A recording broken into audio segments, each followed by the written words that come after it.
Vanny, bring me everyone. What do you mean, everyone? Everyone! I have come here to chew bubblegum and kick ass. Barry Manilow know that you raid his wardrobe? Let me explain something to you. I am not Mr. Lebowski. You're Mr. Lebowski. I'm the dude. No one is to stone anyone until I blow this whistle. You can't fight in here. This is the war room. Surely you can't be serious. I am serious. And don't call me Shirley. Lord, you can imagine where it goes from here. Hello everybody, welcome back to the Zedos Game podcast. I am Joseph Buchanan. Sitting opposite me is Sacha Allari. How's it going, guys? Not too bad, I hope. So yeah, how's your week been, Sach? Yeah, it's been chilled. Yeah, what have you been up to? Chilling. Not really up to much, really. I've been off work, so I'll start back tomorrow, unfortunately. But okay, all good things come to an end. Yeah. Seen any films lately? Not this week, no. No?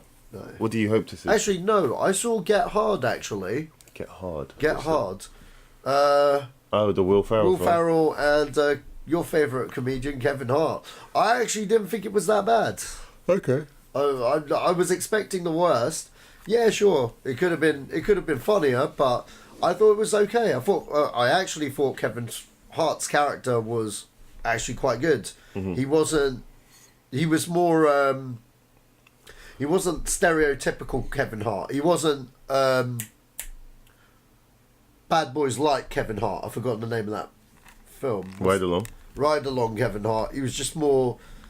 He's more the Kevin Hart I like in movies, kind of thing. Will Ferrell was just killing it though, just doing his shtick. But yeah. I just can't get enough of Will Ferrell, man. I love Will Ferrell. Yeah, he's a funny guy, man. I wish they went on with that Ghostbusters idea that they had not long ago, and that would have been pretty cool. I mean, no, I don't. You know what? I didn't mind the movie. I thought it was okay. I was expecting like bottom off the barrel note, but no, it was okay. A 3 out of 5. Yeah, 3 out of 5. 3 out of 5. The film I really want to see is that what's it called? And it came out this year. It's when they turned their house into a casino. Yeah, I missed that as well. Yeah. Yeah, there was just part in the trailer that really made me laugh. It's just something that Will Ferrell does. Yeah. He's got this way of acting that can just make you laugh. And he did something in that trailer that was hilarious. I can't divulge into what it was, but it was just an action he had with this axe. He was so happy to have this axe, and it was the way he was dancing around. Dancing with the axe, yeah. He was. Are they gonna chop your hand off? Yeah. I need to see this film just because of that moment. The film's probably mediocre as it is, but just Will Ferrell doing Will Ferrellisms is enough for me. But I haven't seen any films either this week. Or I did hope to see. The last film I did see was Blade Runner, and I really enjoyed that. Despite its box office, I think it's. What are you showing me? No. Oh, okay. I haven't seen any trailers as of late. Is that the one with the guy? No. What is that about? It's like a snake out of Compton. Okay. Yeah, there's a snake. It's in Compton. It's eating people. It's a giant mutated snake. Okay. It's growing at an accelerated rate. Mm-hmm. Yeah. I'd rather watch Geostorm. Watch out for that snake. It's basically a play on like stuff like Sharknado, more Sharknado kind of thing. It's ridiculous, but the trailer made me laugh. I'm sorry. All right. Okay. All right. Cool. I can't really say any more than that. As I was saying, Blade Runner. Awesome film. Go watch it. Go support the film. It's great. All right, let's get to the first part of the news that we have in front of us, and I'm going to start off with the Predator motion poster, which isn't really news, but something to talk about, I guess. Yeah, it's a motion poster, all right. I literally I watched it a second ago. Yeah. And I've seen better. It doesn't say anything about the film. It doesn't do anything. It's lightning in the sky that makes the shape of a predator. I thought it was genius, man. I really liked it. I'm not gonna lie. I thought it was a good teaser poster. I don't know, man. I don't know. I guess maybe we're going on polar opposites here, but I really thought it was cool. It's not going to make anyone want to see the film. Yeah, true. What I want to know. I need some exposition. What's it about? Yeah. I mean, it could be. You can show me a Predator about anything. Yeah, I want to see that film. But what is it about? But it's a teaser poster. Sure. No. It's a motion poster. Yeah. In the motion poster, I would like to see some motion of something. I know what a predator looks like. Yeah. And now I know what it looks like in lightning.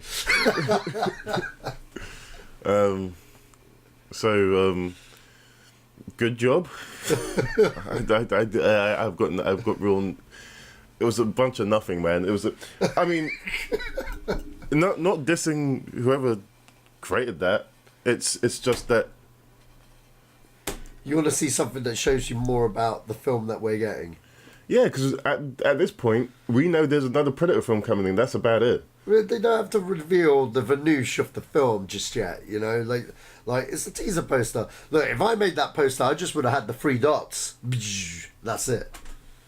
Yeah, well, I think that's better than showing an image of a Predator.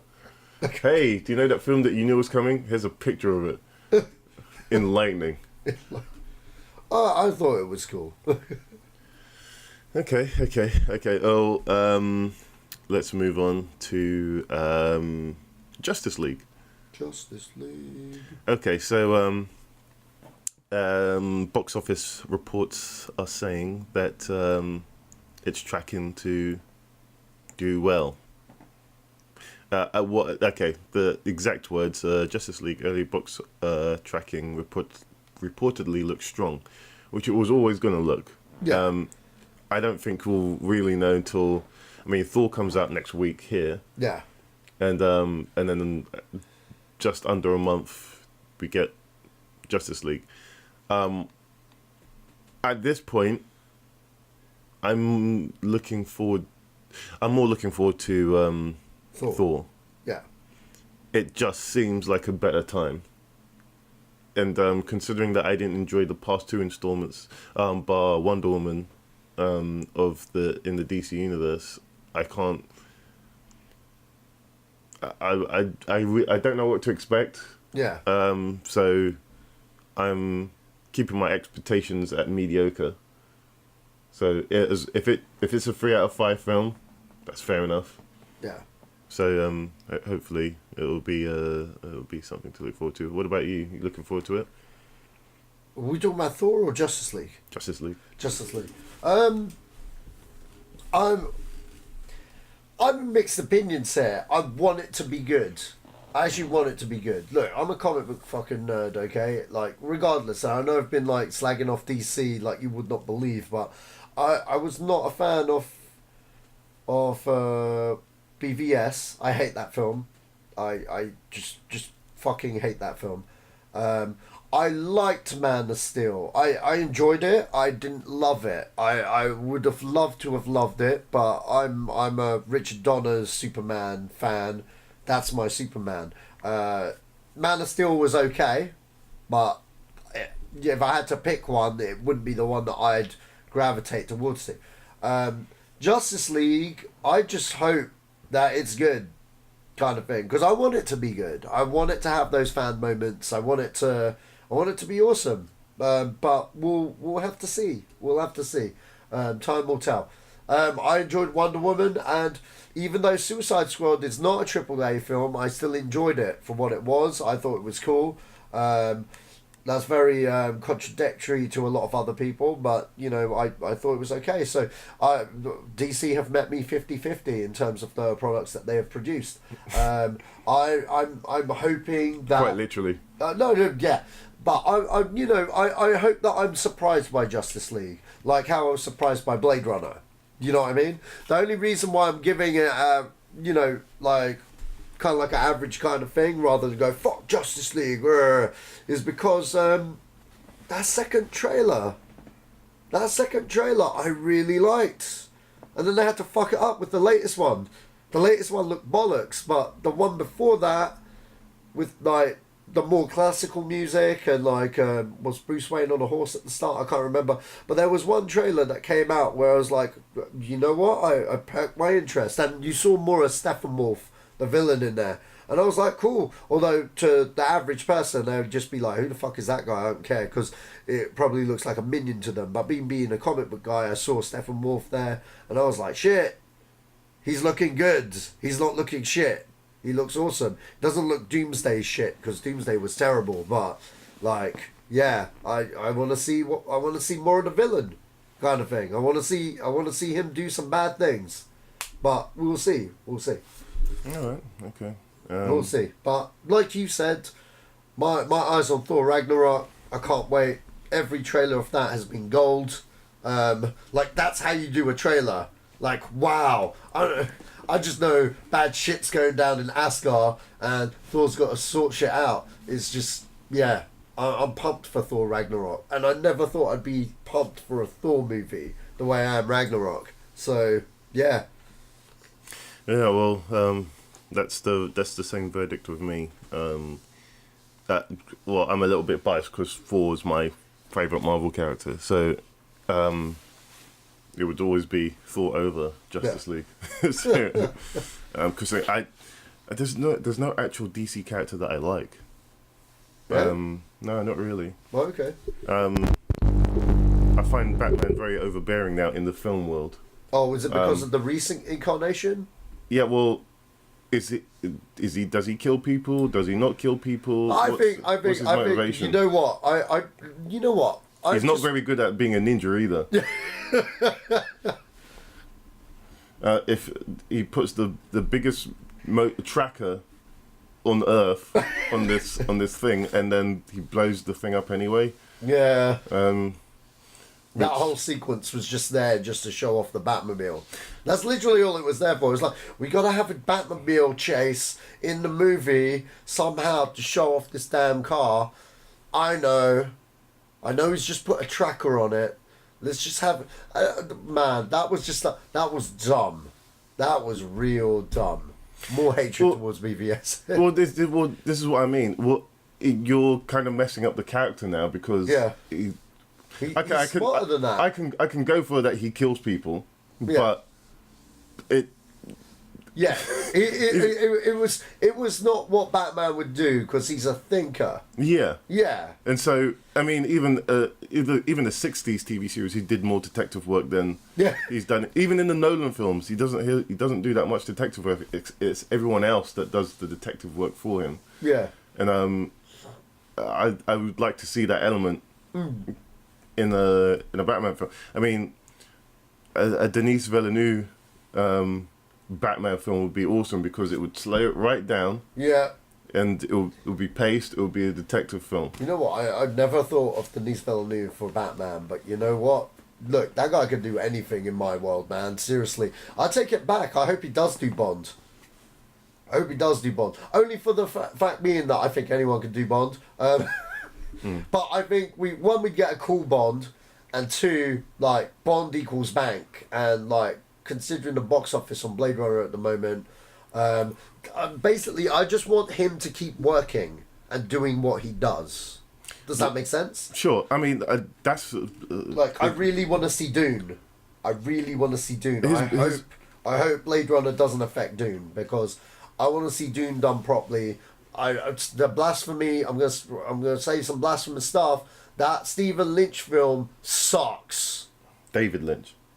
That too. David Lynch sucks. No, he's a great director, but that film, that interpretation of Doom, can suck a dick. I hate that film. Okay. Yeah. I don't feel that strongly to it. I really don't like that film. It's not my favourite film. I like the video game. That's terrible. No, it was awesome on the Amiga 500. That's was a great. terrible game. No, it's not. It's a classic. Ugh. It's such an awesome game based on a really cruddy movie. No, like I played that game and then I saw the movie. So we're both opposites here. Yeah, I played that game. I got into that game like really hardcore, and then I read the book when I was a kid, and I really liked the book. And then I watched the movie. Man, I was disappointed. I think it was mainly because I read the book before I saw the movie. But yeah. That's just my 2 cents. Yeah. Back to Justice League. Yeah, well, Yeah. it looks like it's tracking okay. Right, okay, Geostorm. Okay, so, this this film has got, like, very interesting reviews.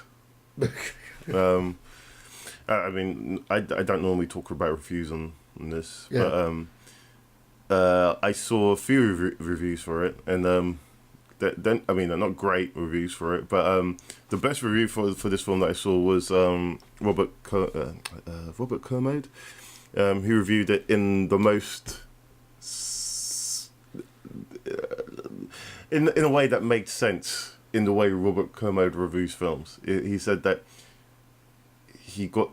I'm going to paraphrase what you were saying. He the more he watched it, the more stupid he got, and the more he could accept the film. Right. And so, in that sense, if you turn your brain, what he was trying to say, if you go into this film thinking it's a B movie. Not even a B movie. You've got to become stupid enough to enjoy it. So that's some people would consider that to be a harsh review, but I would say, look, it's just okay. If you're going in with certain expectations, then it's not that type of film. It's a popcorn movie in every respect that those 90s films were popcorn movies.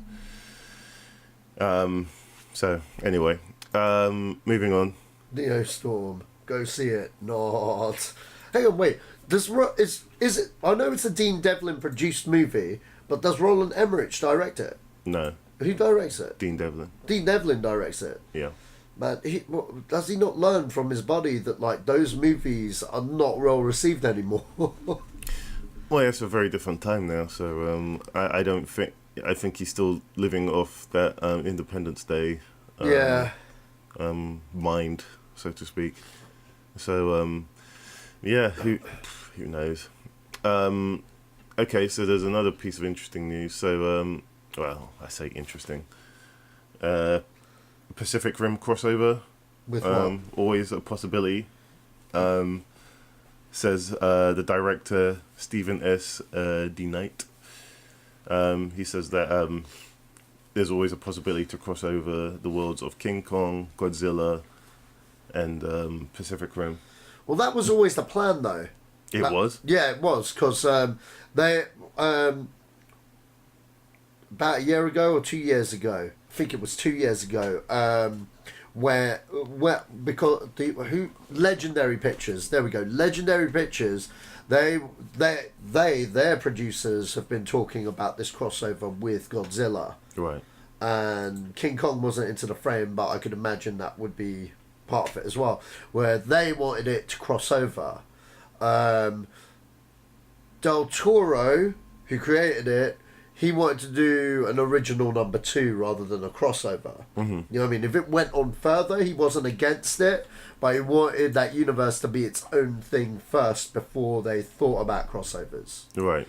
So it's always been on the boards, but you know what I mean? It's not something they want to, certain parties want to hurry because they want it to be its own franchise first. So Right. people remember it as Pacific Rim, and then you put in the Easter egg like a Marvel film, so it happens organically and not just thrown in like, you know, everything else is done these days, you know? Justice League. Yeah, but do you see what I mean? So I think that's what they mean. I think they've definitely got on the cards, but I think they want to do a third one first before they go that direction. What do you make of this new one, Pacific Rim? That is. I really like that trailer. Oh yeah. I think it looks amazing. Yeah, it does. It does look more. It looks more appealing. It looks than the first one. Yeah, it looks more like the Power Rangers movie we should have got action-wise. Yeah. If that makes sense. And that's not a slant on the Power Rangers movie. Like, I actually love that movie. It's actually, you know what, when I look back at the year gone, I enjoy that movie a lot more than I thought I would. And I'd gladly watch it again. My only slight on it is, or on the Power Rangers movie, was that they learned how to use the Zords way too quickly. Like almost immediately. You know what I mean? Even though when they had the fight at the end, they were like trying to figure it out. But it's just like, do you know what I mean? It's when they got from the mountain to the city really quickly. Yeah. It was just like, well, how did you do that? Yet you can't fight. You know what I mean? And like that was my only gripe with it. But before that, and the other thing was, I think a lot of fans would have wanted to see more Zord action. You know what I mean? Right. Because you don't see them in the Zords until the very end of the movie. Okay. Kind of thing. Because the whole of it is an origin story, how they band together as friends, how they become the Power Rangers. And I felt that aspect of it was what made the movie. Because it seemed so grounded. And I'm telling you, a couple of those Rangers were really fucking good. Like, in terms of their talent. And I did not see that coming in a Power Rangers movie. And I don't think you have to be a Power Rangers fan to like that film. But that Pacific Rim trailer just looked like, wow, that's how the Power Rangers sequel should look like. You know what I mean? Like, that level of big giant robot, like, taking on monsters and shit. It just looked wicked. Okay. It looked absolutely wicked. But yeah, shame there's no Power Rangers sequel, but, you know, Pacific Rim and crossing over with Kong and Godzilla, bring it. But, you know, like the creators say, make sure it happens organically, and I'm in. If you do it as a throw-in and it ends up being shit, nah. You know what I mean? Because you don't want to damage that IP. You know, I think Pacific Rim's in good hands, though. I think it's going to be awesome. Yeah. But we'll see what happens. In terms of King Kong and Godzilla, I know you didn't like Kong Skull Island, but I loved Kong Skull Island. Maybe it's because I'm after a big monster mash, you know. I'm looking forward to King Kong versus Godzilla. Personally. Yeah, I personally got my fill with Cloverfield. Yeah. And it did it in a way that I can't really view monster movies again. See, I just want fun. I just want the fun popcorn picture back. You know what I mean? But I don't think you'll get... There's no good balance between that. Yeah. I think... I don't know, maybe I'm wrong about this, but...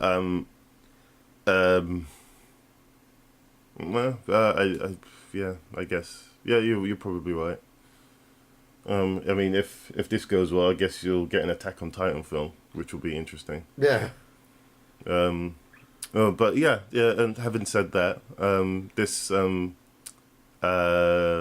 was the film we were talking about? Pacific Rim. Pacific Rim looks more appealing. I'll say that about anything. It looks more fun. That I wasn't really gauged to go see Guillermo's one. Yeah. Even though it's Guillermo del Toro, I wasn't. It'll take me a lot. I mean, even the Godzilla films, Godzilla and King Kong, I wasn't really poised to see. Yeah. And so I just left it as it was. But who knows? This Pacific Rim film could be really good. John Boyega's the star of it now, and so yeah, let's see where that goes. All right. Okay, we can't talk about that. It's in Star Wars Rico event. No, can't talk about that either.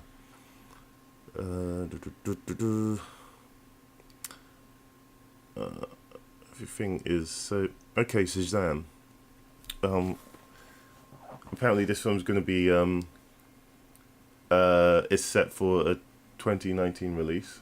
Whoa, what's the delay there? I thought okay. Well, it's definitely not coming out next year. Oh yeah, true. I don't know. For some reason, I think 2019 sounds a lot more further than it actually is. Yeah. Okay, fair enough. Do you think there's enough space for this film? I mean, considering the direction, what direction are DC going on with their films now? Are they going more in an individualist, I can't even say. Well, didn't they say they were making this separate from Justice League and all of that? Yeah, this is my problem. Yeah. It may as well be on the CW or whatever makes those whoever makes Supergirl and what Shazam. Sorry. I mean, there's so many separate. Oh yeah, well it's not in this universe, it's in the other one. Oh yeah, but the TV show's in a separate universe as well. Oh, and the films are in a completely separate universe, so you can't really enjoy. You've got these three versions that contradict each other. Personally, you know what? If Shazam's separate, I'd want it to be its own entity, and have it grow and have people like it for itself.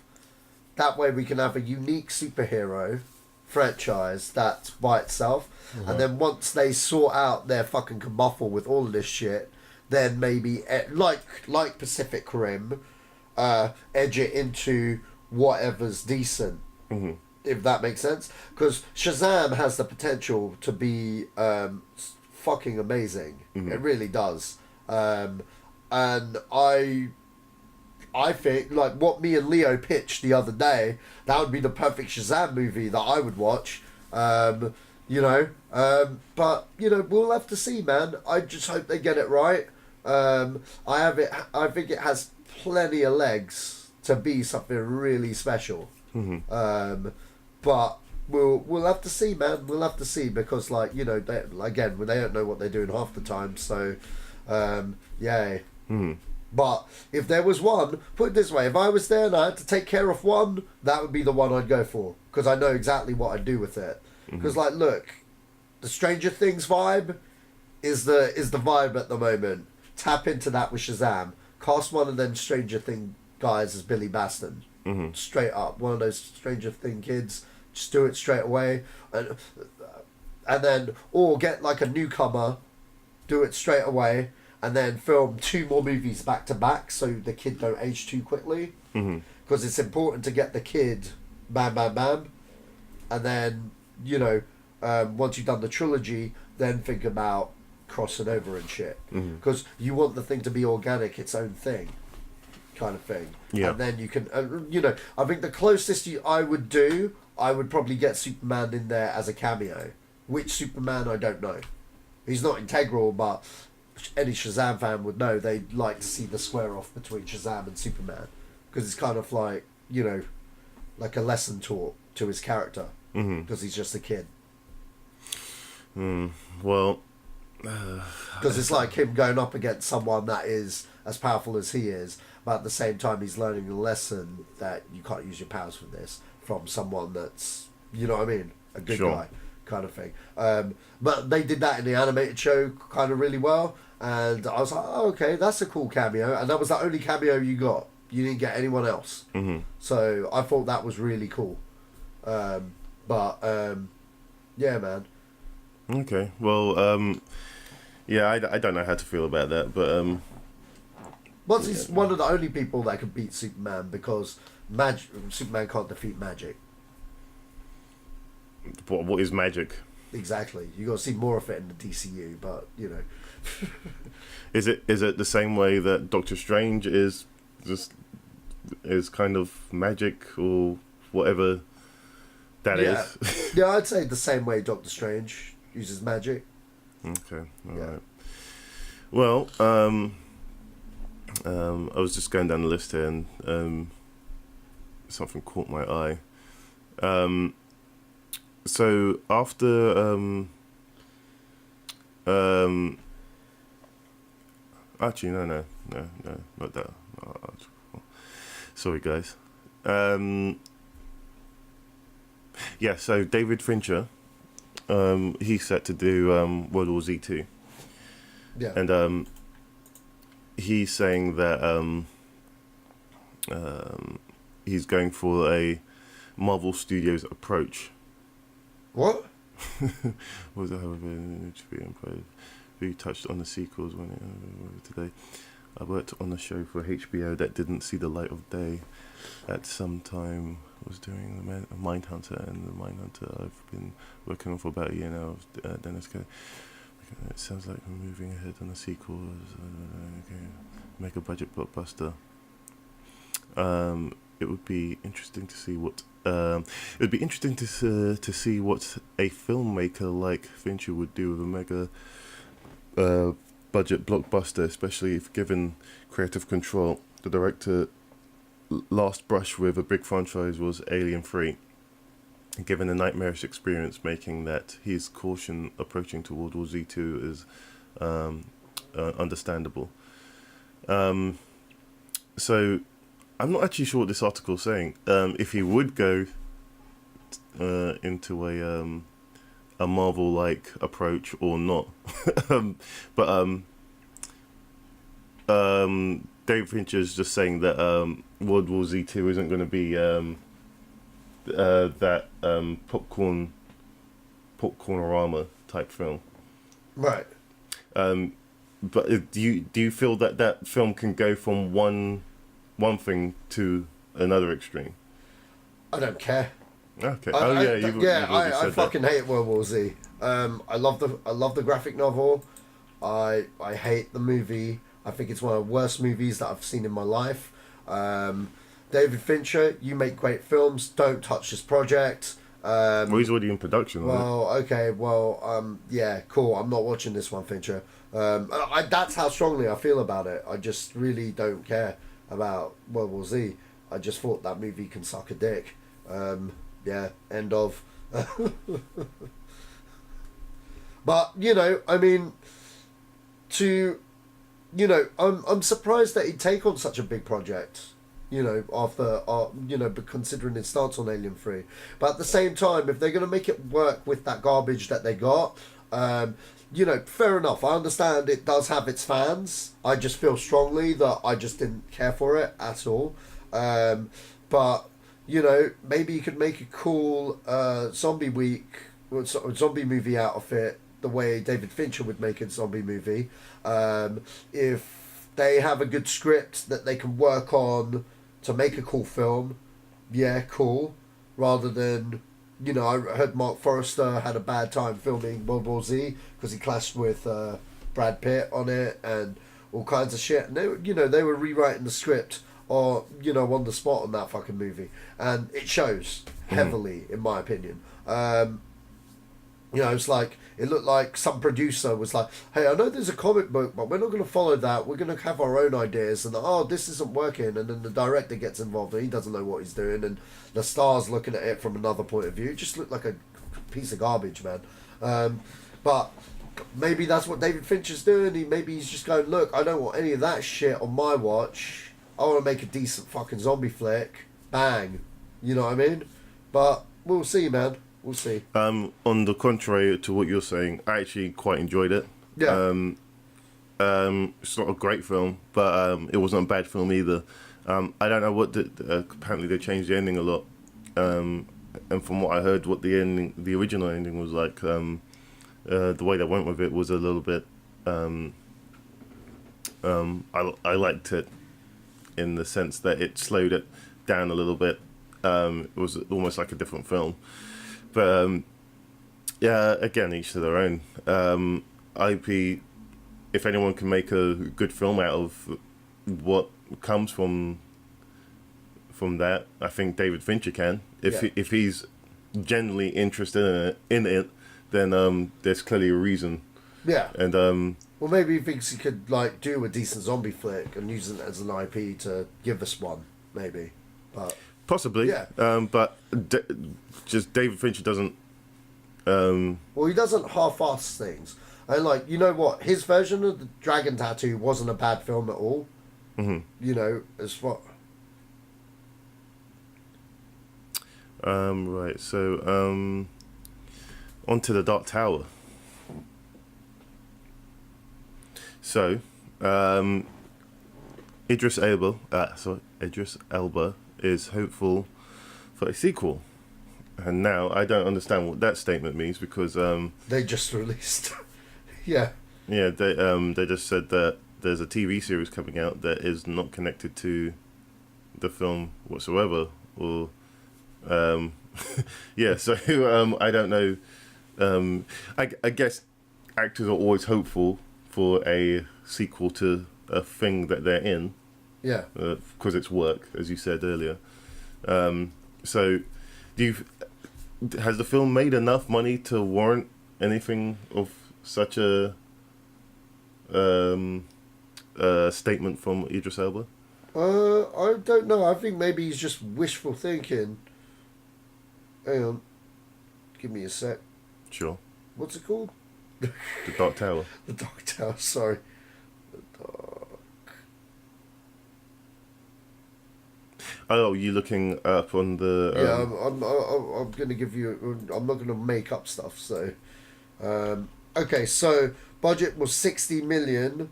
Worldwide, it's made 111 million. So okay. If it makes another 50 million, it's made a profit, like a significant profit for them, more or less. Because, like, at the moment, as it stands, it's made its budget back. And it has made its budget back. It's just covering marketing costs now. It needs an extra 50 million, if that, to warrant a success. Right. If that makes sense. But you've got to understand, the studio's expectations were this was going to make 111 million, which is where it's at the moment, opening day.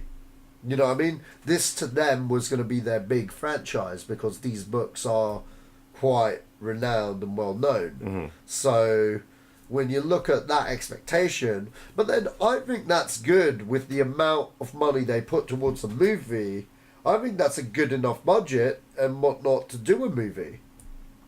Well, I think times have changed ever since the Dark Knight started. I think this all started with that film, the Dark Knight. When it was like, I mean, there were other films that hit $1 billion, but when that hit $1 billion, it's like, ooh, right, okay. Yeah. And then other films started to follow suit, and then Avatar came out. Yeah. And just blew everything out of the water.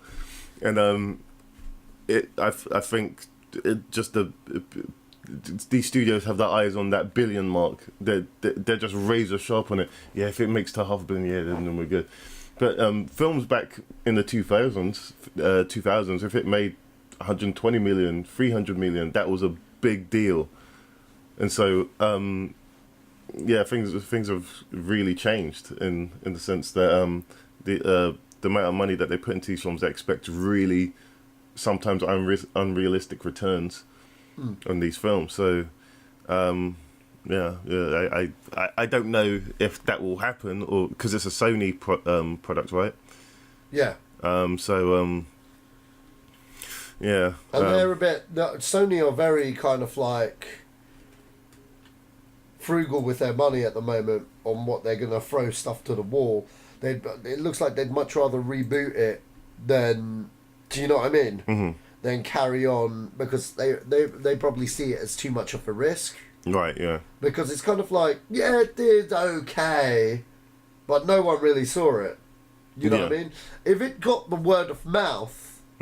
a good word of mouth, that would have been something else. Yeah. You know what I mean? But it's not getting good word of mouth. Yeah. Yeah, that's the thing. And that's by people that love the books. That's by people that like films. You know what I mean? I wouldn't be so sure about that, because look at Blade Runner. It's positive reviews down the board. Oh, yeah. No one's going to see it. Yeah, but that was a colossal loss on money, man. That's like... Well, actually, I don't know with Blade Runner now, because you know what? The word of mouth could pick that up. No, I don't think it has. No? In this country, it's done really well. Yeah. Considering how much you can make money in this country. But, yeah, it's because the American market is still very big. If it fails there, then it's considered a failure. Everywhere else, it's an international success. So, I don't know if it's an international success. I'm just saying that it did well here, and so I think maybe due to the type of film it is and certain audiences not being ready for that type of film, or I don't know, who knows, but it's a very strange thing to happen, a film being reviewed so well but not I mean, like, Blade Runner's only just made its budget back. It hasn't even made back its marketing budget. Like it's only just made, like, it cost 150 million to make. It's made 170 million, more or less. The weekend figures haven't come out yet, but do you know what I mean? I doubt it's going to be anything significant to boost that into the 200 million category. But you know, I could be wrong. But I mean, it's now in its third week. I think it's in its third week now. Yeah, I think so. So, you know, like, the box office is going to drop there significantly because there's new films and whatnot coming out every week and stuff. And with Thor Ragnarok round the corner, they're not gonna have Blade Runner in most of the big screens pumping that out. They're gonna have Thor everywhere. This is gonna get relegated to a smaller screen unless the word of mouth and people fill up that screen and it has a steady flow for the next couple of weeks. That could always happen, but at this point in the game, that's very unlikely.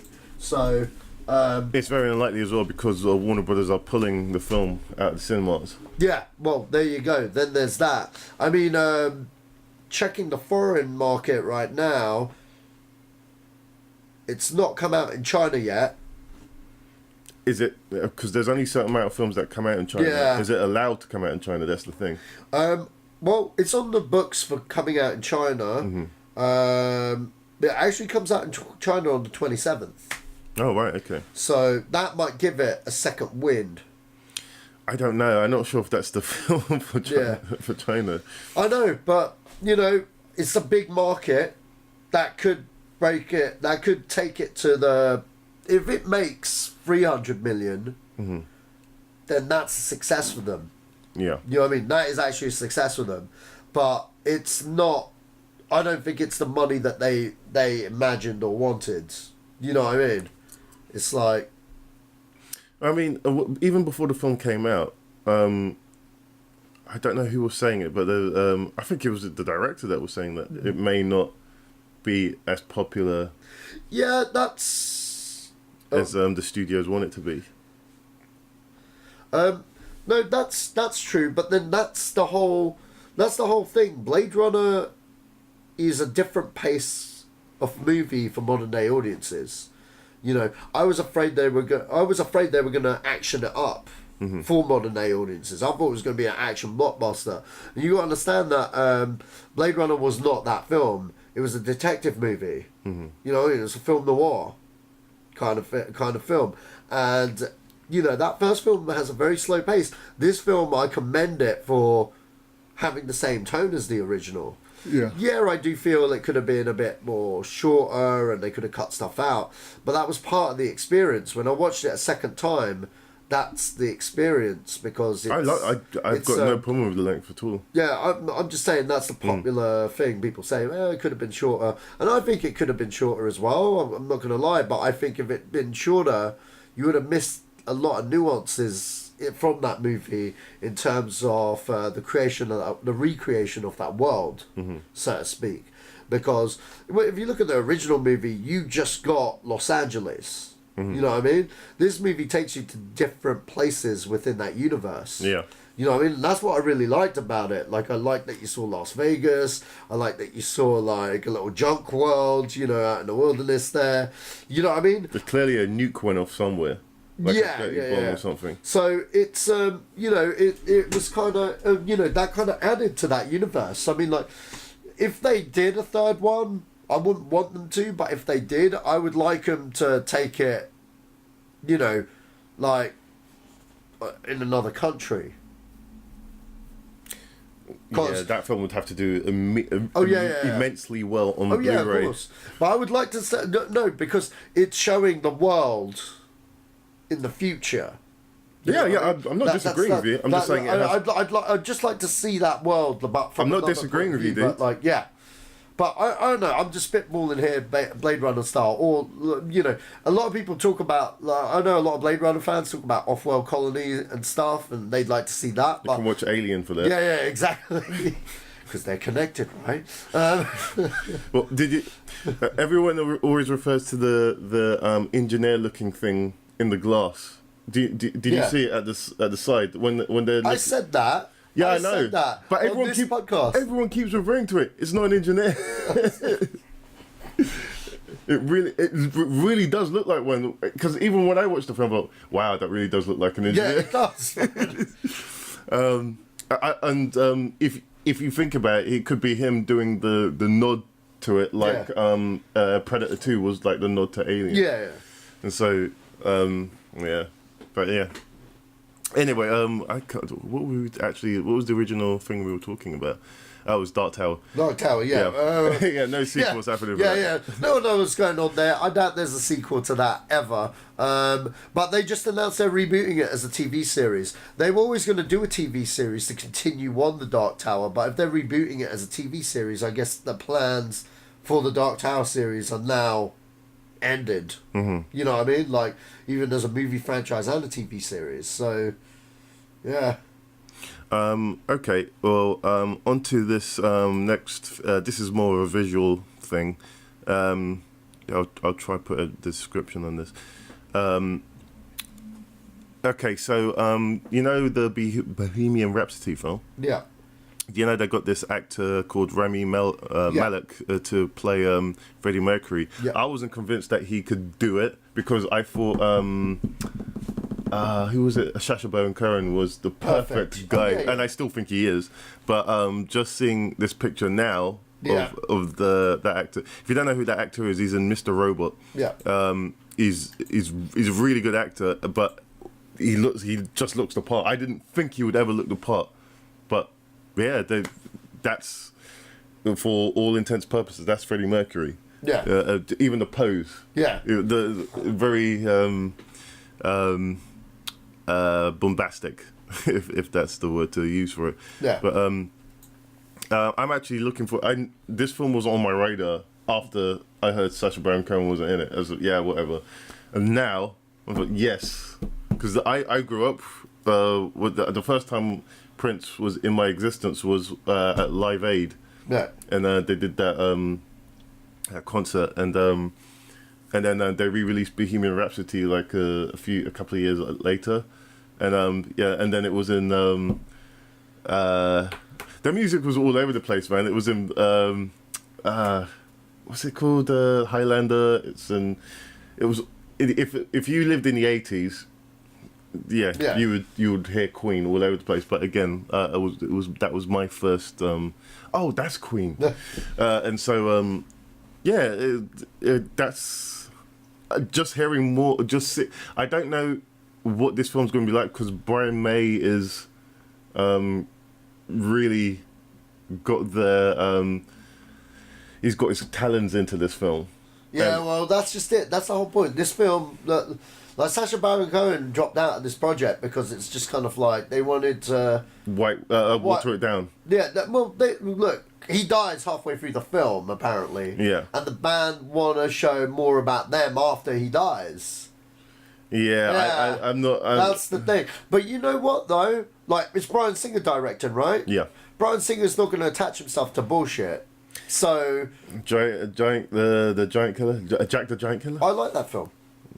I actually like that. Have you seen it? Yeah, I have. Yeah, I only watched it recently. Oh, you didn't like it then? It's not that I don't like it. I thought it was. I don't think it was as bad as people made out. No, it's not a bad film. Yeah. It's just not. I was expecting a lot more from it. But one out of. I guess depending on what you think of what was it? Superman Returns. It's either or either. Yeah. But But I don't think he's a bad filmmaker. No, he's not a bad filmmaker. I just think But like, I don't, for something like this, Yeah. I don't think he would attach himself to this Mm-hmm. to, if it was a bad script.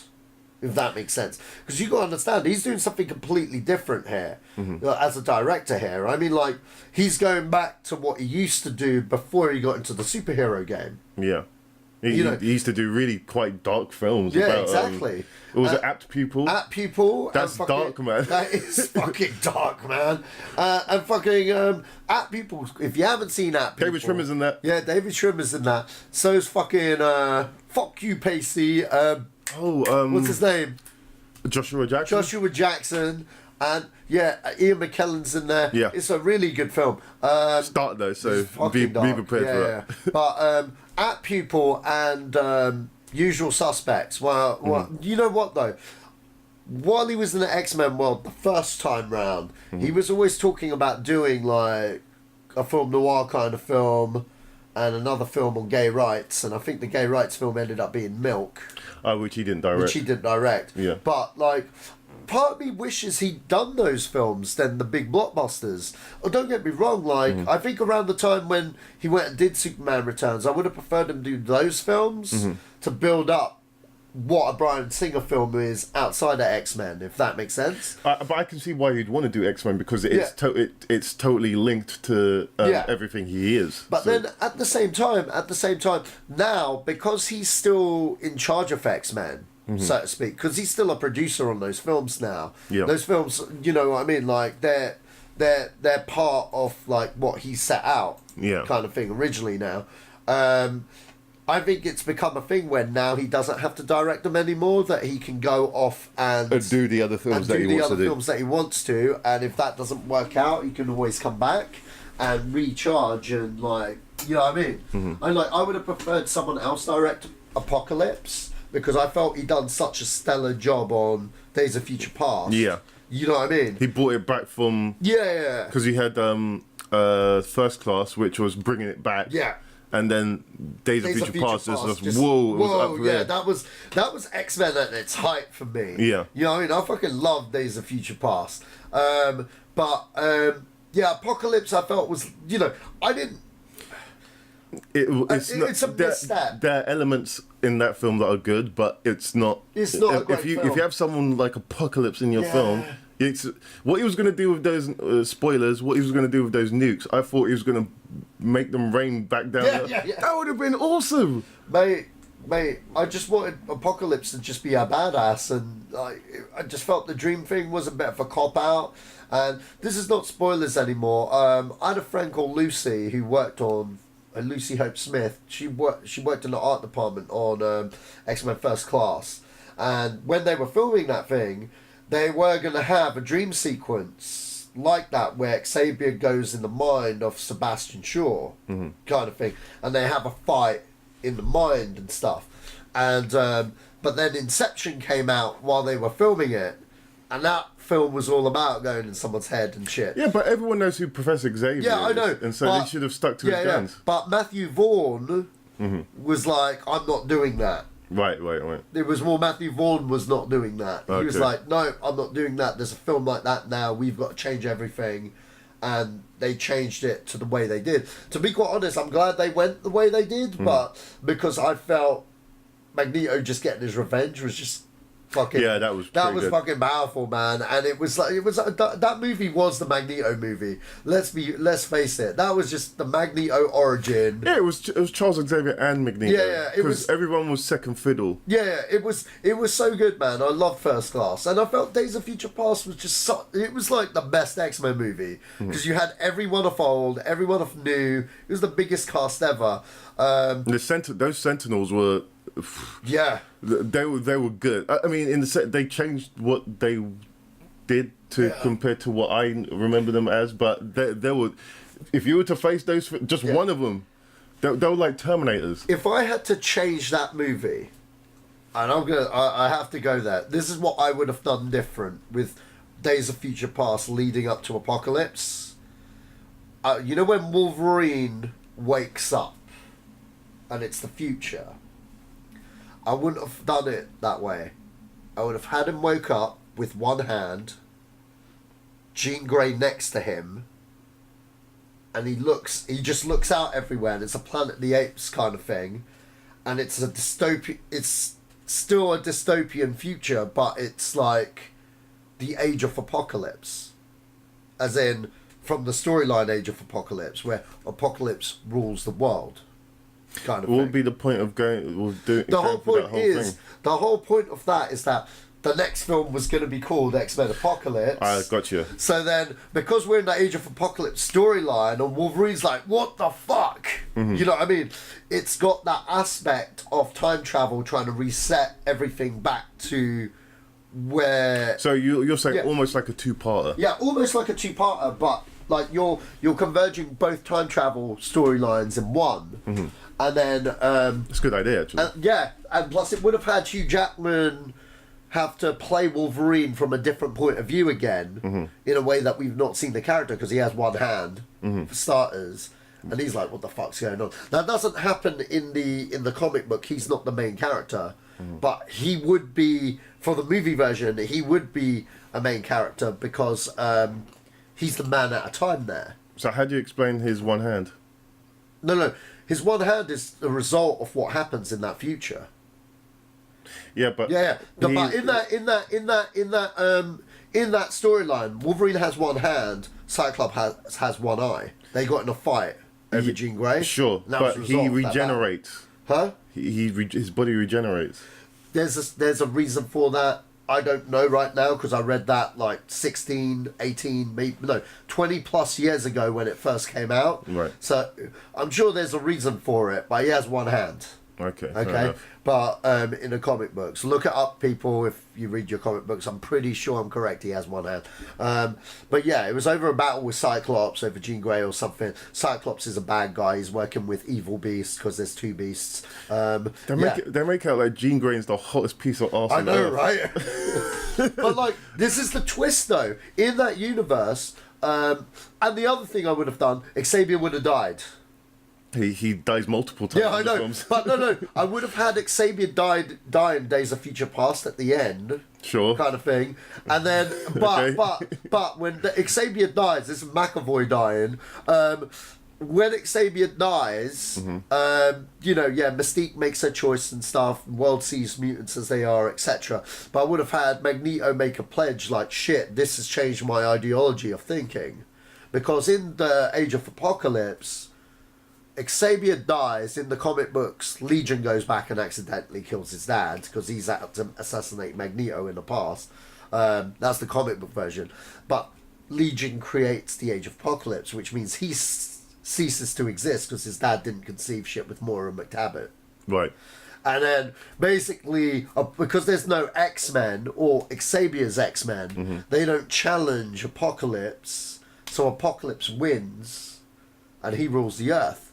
But you see, Magneto is leader of the X-Men. Like, he's the leader. He is the Xavier type. He's not a wheelchair, he's just got his powers, he's Magneto. And it really, that whole battle leads to an end battle between him versus Apocalypse. Kind of thing. And that's what I wanted to see from X-Men Apocalypse. I thought I was going to get that because, like, his whole arc in that movie, and this is what fucking annoys me, his whole arc in that fucking movie is that, you know, his family's dead.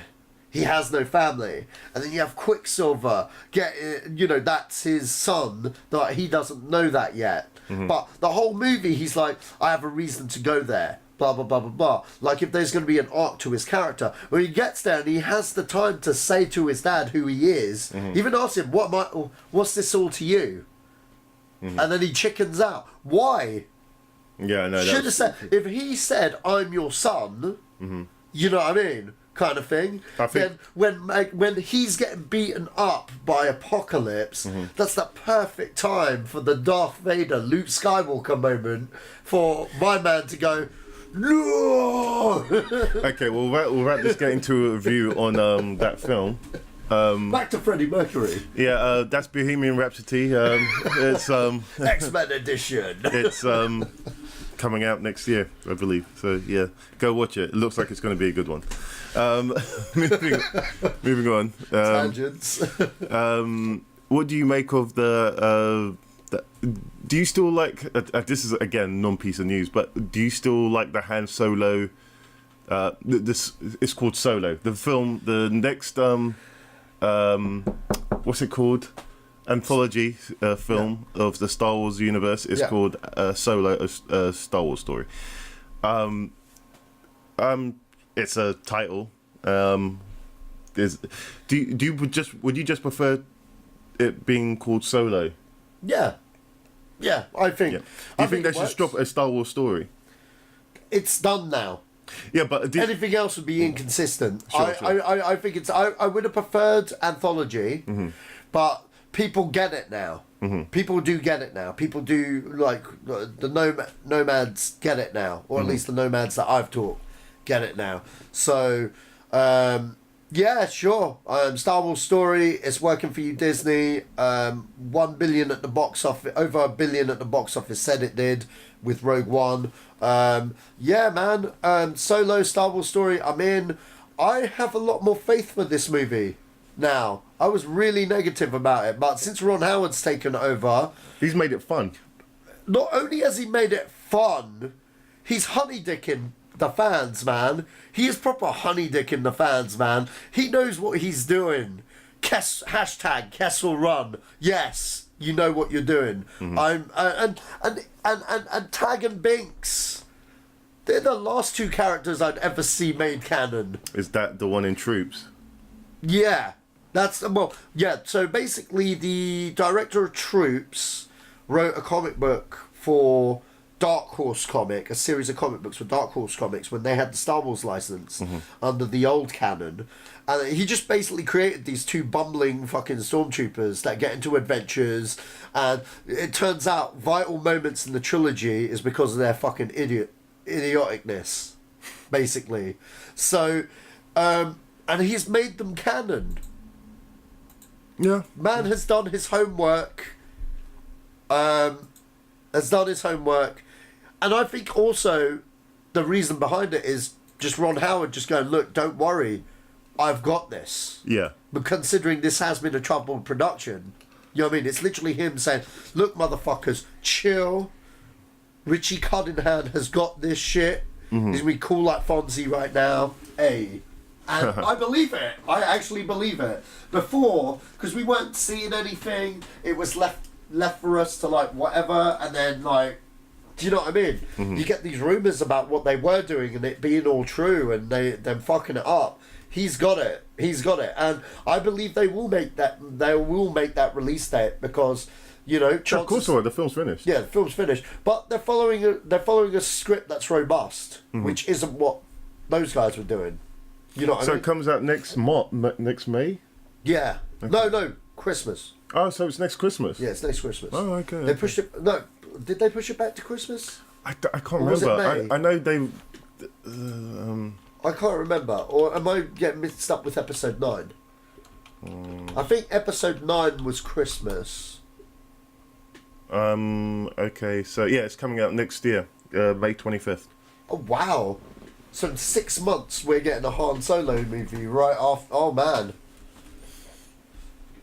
Oh, man. It's going to be an interesting few months. Yeah. Because straight after that you get... So this is what's going to happen. Oh, man. That means I've got to wait a year and a half for episode 9? Shit. Yeah. Oh. No, you know what? I think it needs a break. I think there needs to be a little bit of a break. Yeah, otherwise it gets a bit Star Wars-itis. Yeah. Yeah. And so I think the time they're releasing that is definitely... Yeah, it's definitely the thing to... Yeah. And by that point, we would have found out what the next standalone is. Or the next couple of standalones. Well, we know Kenobi's more or less definitely happening. You know what? We've heard from the director. We haven't heard who's Obi-Wan. Yeah, it's going to be Ewan McGregor. Yeah, it has to be. It has to be. But, I mean... what was I going to say? So... We know there's a director attached, but StarWars.com and Lucasfilm haven't put out an official announcement. I reckon they will at some point. Yeah, that's the only thing that like makes me go, well, what the hell? But then, because of all these little hiccups with Episode 9 and Han Solo, you know, because they said they were going to release their plans for the standalone films in summer. Mm-hmm. Well, obviously they wanted to sort out what's going on with the current slate. Yeah. So, you know, I just want to know what's next, man, because it just seems like this chapter's closing real quick, and I'm like, no, I want to know more, man. I want to see, do we get Knights of the Old Republic movie? Do we get, because I think that's, you know, if we're looking at popular taste amongst our Star Wars fans, Knights of the Old Republic is one, mainly because it will bring a new era to Star Wars. Mm-hmm. You know what I mean? A brand new era, an ancient era. You know what I mean? So you think Episode 10 will be the Old Republic? No, I don't think it'll be Episode 10. I think it'll just be like a prequel kind of like. Yeah, but that's what I'm going the Kojima route. Yeah. Okay, you're right. Okay, you're going Kojima route where, we're going to give it number. I don't think they'll call it Episode 10. I think. I know. I mean, they don't episode them anyway. Because Knights of the Old Republic has nothing to do with the Skywalkers. So you know what I mean? Because the saga films are the Skywalker legacy. Ooh, I don't know. That's what George Lucas has said. I'm going by George Lucas. Going by Uncle George. Mm-hmm. That's his vision. So technically, it could start from Episode 1 again. What with? So they could call that whole saga, because if they're gonna finish up the Skywalker saga, which is Episode 1 to 9, they could say, okay, well that's the Skywalker saga. Episode 1, the whatever saga. Oh I guess they could do that. Mm. Like this could be a trilogy of Knights of the Old Republic films, or 8 or 9 films, Oh mate, no, but you know what? You know what? Personally, me, looking back at the old shit from like that was built up. Personally, there was a comic book series called Tales of the Jedi. Mm-hmm. If they made the fucking story of Ulick Qualjoma a fucking movie, I would fucking watch that. A trilogy of films, I would watch that like a motherfucker. That shit would get me more excited than anything. Mm-hmm. Those comic books were sick, and that guy made Anakin Skywalker just look like a puss. Seriously. And that guy ended up not having his Jedi powers in the end. He lost his powers. How did he lose his powers? Well, this was when like people didn't really know much about the Force, so they kind of had like some Force, you know, some Jedis had like different abilities and stuff, which is kind of where I thought they were going with Episode 1, because in Episode 1 they could run, they had super jump, they had, you know what I mean? I still reckon we'll see that again. We will. That super running speed, You saw it once. Yeah. Hey, if Luke whoops out that. He did technically in Return of the Jedi. Yeah. So, But what was I going to say? With what was I talking about? The Obi-Wan. Obi-Wan. Yeah. So you got Obi-Wan. We got like Obi-Wan's probably the next one on the bat, kind of thing. If Han Solo does well, it will. I think they might do like 2 other Han Solo films, young Han Solo films. No. If they do that, I will. No, I better not say that. But they can't do that. No, just leave it at one. Just leave it at one story. Yeah. Or do a TV show with him. I don't know, man. But leave it. Yeah. I don't know, man. But they're looking to franchise this shit, man. So we'll see what happens. I mean, like. There's no Rogue 2. But yeah, in the sense of if they're gonna do that, then it just puts a Star Wars story in. Yeah. Or is it gonna be a side film with 2 other sequels? Yeah. Within that side film. I see what you mean. Yeah. Let's not overkill it. But then look, you've got Obi-Wan. You got fucking. I'd like to see a Qui-Gon film. Yeah, I'd love to see a Qui-Gon film. To be quite honest, despite people's negative and my own negativity towards the Star Wars prequels, you know, there are characters in the prequels where I would like to see a standalone film because we didn't get enough of them in the fucking normal films they were in. I think you could do more standalone films in the prequel era than that, because I feel the reason why I was against a Han Solo film was mainly because, one, Harrison Ford is my Han Solo. Two, I just feel they've done everything you could do with that character on screen so well as let's have a bit of mystery to that character. You know what I mean? Yeah. We don't need to know that. But then with the Star Wars prequels, because I personally felt they weren't written as well as the original trilogy characters were, that's what gives them the opportunity to shine better and also maybe have us revisit that era under a better light, kind of thing. Because I would love to see a Qui-Gon film. You know, I would love to see a Darth Maul film. I think that has huge potential. Like, huge potential. You know, because there were comic books off it which were really cool, showing how he became a Sith, how he trained under Sidious and stuff. And we haven't had an all-out Sith movie in any of these films. We know how Jedis are trained. We've never seen Sith teachings. Considering the way that Darth Maul fights, I'd be fascinated to see that. Yeah, exactly. And plus, like, with Darth Maul, you've got the Witches of Dathomir kind of thing, because he's part of that race. So it would have been cool to see Mother Tamsin and all the Sith witches and shit like that kind of thing, because he's part of that race, which makes him very unique. You know what I mean? And maybe he could tap into the Force using it differently because they can. You know what I mean? Which is why he survived. Yeah. Kind of thing.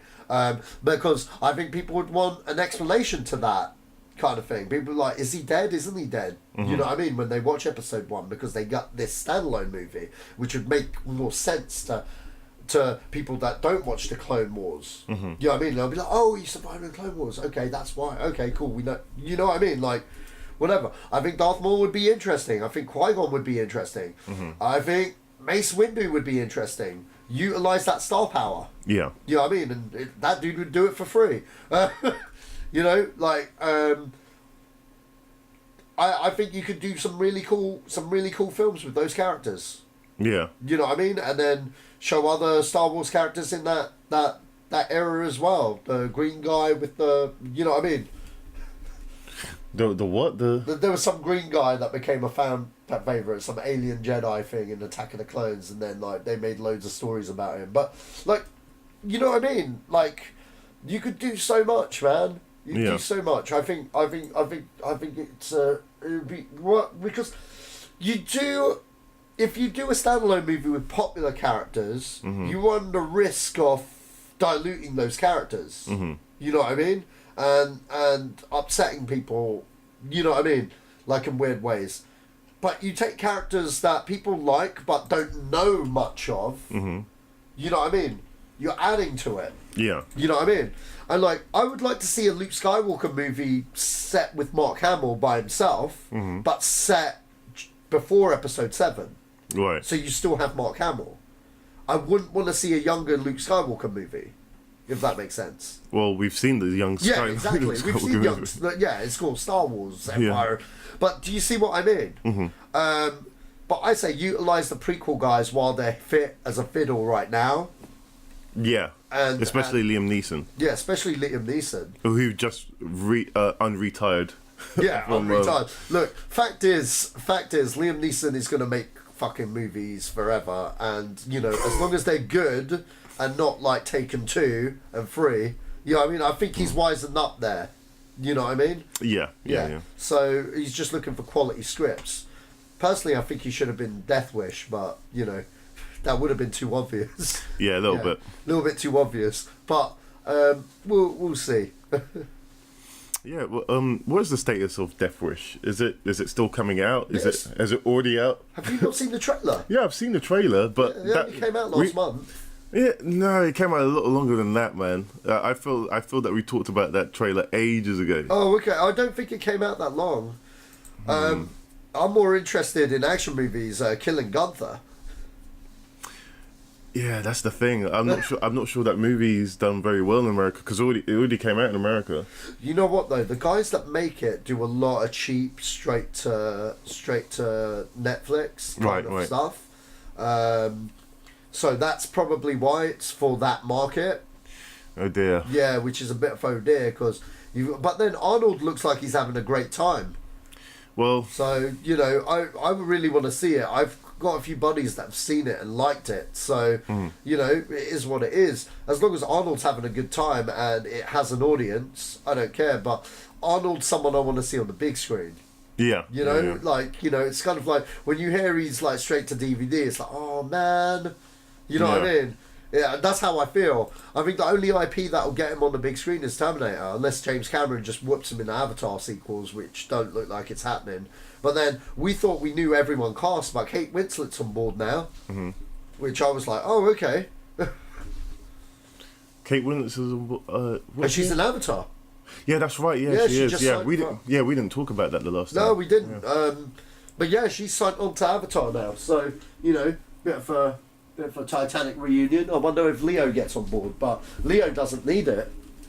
Well, neither does she. Yeah, but, neither does she. But do you know what I mean? Like, DiCaprio's just such a force. If you have DiCaprio's name linked to your project, it's gonna get a theatrical release, hands down, fist over dollar. Well, he's still connected to Akira. yeah. But you gotta admire someone like him because he's just really trained under fucking Scorsese so well. Yeah. You know what I mean? I think that move in Gangs of New York was the best move of his whole career. Yeah. Like forging that relationship with that director because you know what I mean? I think not only was it great for Scorsese because it gave him like a second wind. Yeah. Almost, because when he stopped doing movies with Robert De Niro, because, Robert De Niro was too old to play the younger parts that he'd be with, he was the perfect actor, man. Well, yeah, I guess so. I can't wait for The Irishman, man. Yeah, I hope... Yeah. I hope that's... I don't know, I've got my reservations on that. I think it will just disappear. It might do, but it might not. We'll have to see. I hope not. They're spending a lot of money on it. Yeah. We've gone past an hour, so there's one more thing I want to talk about. Okay. And it's Taika Waititi's comments on Akira. Because we just spoke about the producer. Yeah. And he... what Taika Waititi said about Akira is exactly what the film should be. And he basically said that if he's going to make anything to do with Akira, he'll base it on the manga comics as opposed to the manga anime, and he would cast good actors that are Asian actors that will shine a light on the project more than just hiring Asian actors, and just the same thing of just saying Asian actors. So I guess more or less up and coming, and he would have it set in Tokyo. He would set everything in Japan, which is what the film needs, because it's a very Japanese centric film. Yeah. And so in regards to how I feel about if they're ever going to make this Akira film or any other more anime adaptations that are more homegrown than they are, then lends themselves to being a worldwide phenomenon. So, for instance, Cyber City you could set anywhere. Have you ever seen Cyber City? Yeah, I've seen Cyber City. You could set that in any city in the world, and maybe have some what's it called? You can allow something, because their names are very Japanese centric, but you could change the names and you could still call it Cyber City. Yeah. And you could, what they do and what the characters do would still be the same. It just wouldn't be the characters from the anime. But you could do that pretty easily. Well, the beauty of Cyber City though is it's 3 different people in that world. Yeah. You know what I mean? So it doesn't necessarily have to be those characters. Those characters. Yeah, that's what I was saying. Yeah, could still exist within that universe. It's just not based on those characters. Yeah. Kind of thing. That's what I would say if I made that film, and everyone would just be like, "Fuck you! It should be this guy." But yeah, sure. I wouldn't want to touch an anime adaptation because I wouldn't want the shit that comes with it. I think it's worse than the comic book shit because people just start getting racist. Oh, well, Yeah. this is the thing. Okay, take for instance the Tom Cruise film, All You Need Is Kill. Yeah, so basically that's a Japanese Anime, but no one knew because it's not one of the mainstream. Well, there you go. So there's no outrage if you don't know about it. Yeah. And so it's... And plus, that's a fucking good film. Yeah, it is a good film. It's a fucking good film nobody saw. This is what worries me about Battle Angel. And people will go, oh no, it's meant to... No, it's set on a different... I think it's set on the moon. Is it set on the moon? I think it's set in a garbage world. Yeah, it's a garbage world. Yeah, that's over the Earth. And so anyone could be anyone. What I remember with Battle Angel, though, correct me if I'm wrong, the fucking cartoon version, the anime version, doesn't even follow the comic book. From what I understand, no. It's a closed. It's like a section of it. Yeah, I could be wrong about that. No. I think you're right. I've never read the comics because, like, I've never read the comics, but I've seen that. James Cameron had said he's following the comic book. Oh, that's interesting. It's, you know what I mean? So this Robert Rodriguez, James Cameron thing is going to be very different. I actually, you know what? I can't wait for that movie. Yeah, so I really think... It's been done for so long. Yeah, I want to know what's going on. You know what? I think it's going to be special. I don't know whether it'll be successful, but I think it's going to be special for Rodriguez. Because I think... that will reignite him again. Not only reignite him, but because he's working with Cameron, we're going to get something very special. That's why I've always been like... I would have picked him for Terminator. Because he's got a very practical kind of hand. Yeah. And he knows about how to use technology right, kind of thing. And... like, personally, when it comes to Robert Rodriguez, he has a certain set style. You know what I mean? Which is evident in the Desperado trilogy, in the Machete films. But then you got something like Sin City. And I'm going to go more to the first one than the second. Well, no, even the second one, if we're just talking about the art direction. Do you know what I mean? When he looks at material, he stays 1,000% faithful to the source material.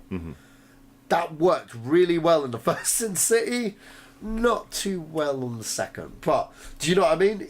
He's the kind of director that will adapt his style to whatever the content is, which is why I'm surprised he's not really gone and done other things. You know what I mean? Like the main reason why he hasn't done other things is because over Sin City he resigned being on the Directors Guild of America. Oh, right, like George Lucas did. Yeah, exactly like George Lucas, because he wanted to make Sin City. Yeah.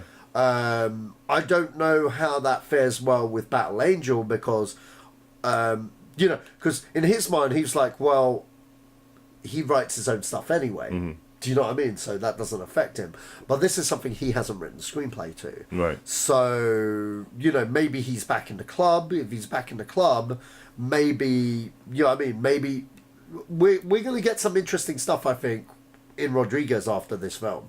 Because I'm surprised he hasn't done a Marvel film, to be honest. No, I'm not. I'm very... No. I'm surprised because I'm surprised considering his ethic towards filmmaking and stuff.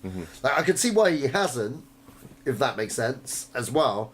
But like I'm surprised like his name's been toted around because I would love to see him do a Punisher movie. Yeah.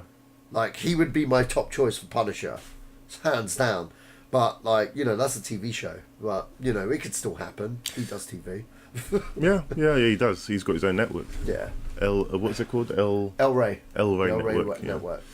Well, yeah. Again, I want to see what's going on with Battle Angel because ever since James Cameron expressed interest in anime, I was like, yeah, that would be awesome if he could do any. And then he expressed interest in Ghost Shell. Then it was Battle Angel. And so I more or less really wanted him to do Ghost in the Shell, but Battle Angel is good enough. So now that it's done, it's in the can. I want to see a trailer for it. I want to see what this is like, in the sense of what palette he's got for it. Because there's two ways I could see this going, and so yeah, we'll see. Let's hope it goes well. Okay, with that, we've come to the end of the podcast. I'd like to thank Sach for joining us. Where can the people find you? Find me on Sacha Allari on YouTube, or check my Twitter, Sashman3 on Twitter, and yeah. Okay, and you can find this podcast on YouTube, SoundCloud, Stitcher, and iTunes just by putting in Zedos Gang. And yeah, that is it, folks. Thanks for listening. We will see you next week on this very podcast. Hopefully, we'll have some more guests soon. Yes, things are a little bit chaotic at the moment, but we'll try and get some people in to talk films. Okay, with that, this has been the Zedos Gun podcast, and we're out. Hey.